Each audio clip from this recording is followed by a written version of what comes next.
नमस्कार सबैलाई। तपाईहरुलाई स्वागत छ हाम्रो यस युट्युब च्यानल अल इन वनमा। हामी चाहिँ यति बेला बुक रिभ्यू पोडकास्ट अन्तर्गत रहेका छौं। आज हामी कुरा गर्दैछौं एउटा अत्यन्त चर्चित र प्रेरणादायी पुस्तक Ikigai the Japanese secret to a long and happy life बारे। सायद धेरैजनाले यसको बारेमा सुन्नु पनि भएको छ होला अनि पढ्नु पनि भएको छ होला। तैपनि यस किताबको बारेमा छोटकरीमा चर्चा गरौं।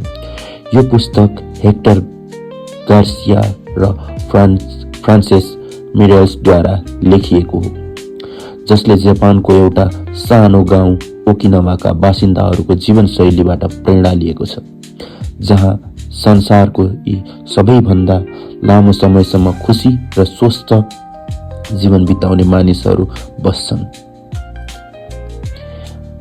इकिगाई भन्ने के हो त? इकिगाई भन्ने जापानी शब्द दुई भागमा बनेको। इकी अर्थात् जीवन र गाई अर्थात् मूल्य या अर्थ।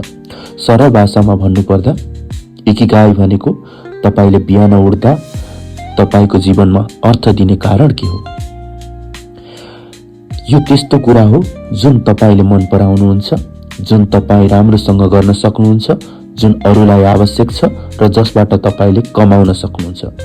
यी चारवटै कुरा भेटिन्छ भने त्यो नै तपाईको इकिगाई हो। पुस्तकले केही गहिरा सन्देशहरू दिन्छ जसले हाम्रो जीवनप्रति दृष्टिकोण परिवर्तन गर्न सक्छ। नम्बर 1, सधैँ व्यस्त रहनुहोस् तर तनावमा होइन। ओकिनावाका बुढाबुढीहरू सधैँ केही न केही अर्थपूर्ण काम गर्छन्।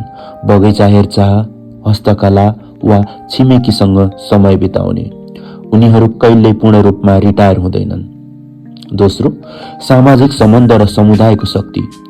उनीहरूले मोइ भन्ने सानो समूह बनाउँछन् जहाँ साथीहरू एकअर्कालाई भावनात्मक र आर्थिक रूपमा सहयोग गर्छन्। 3, सादा जीवनशैली र स्वस्थ बानीहरू। सन्तुलित आहार, नियमित हिँडडुल र मनमा शान्ति राख्नु यी सबै इकिगाईको अङ्ग हुन्। 4, आफ्नो उद्देश्य फेला पार्नु। जीवनमा अर्थ खोज्नु भनेको ठूलो लक्ष्य मात्रै होइन, साना साना कुरामा पनि खुसी पाउन सक्नु, जस्तै गीत गाउनु, लेख्नु वा अरूलाई मद्दत गर्नु। अब जानौं हाम्रो जीवनमा यसको उपयोग कसरी गर्न सक्छौं त।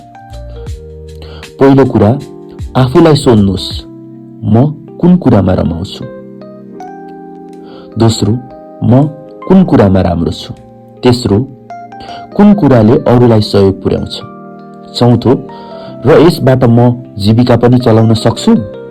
यी चारवटा प्रश्नले तपाईको इकिगाईको दिशा देखाउँछ।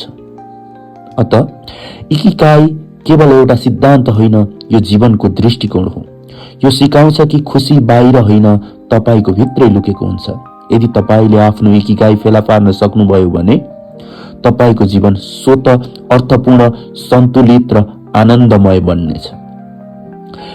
त्यसो भए मित्रहरू, आजको लागि यति नै। यदि तपाईले अझै इकिगाई पुस्तक पढ्नु भएको छैन भने म दृढतापूर्वक सिफारिस गर्छु, एकपटक अवश्य पढ्नुहोस्। अर्को एपिसोडमा अर्को रोचक पुस्तकको समीक्षा लिएर आउनेछु।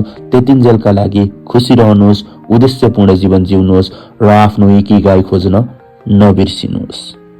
र यस पुस्तक बारे अझ थप जानकारी लिन चाहनुहुन्छ भने हाम्रो युट्युब च्यानल अल इन वनलाई सब्स्क्राइब गर्नुहोला।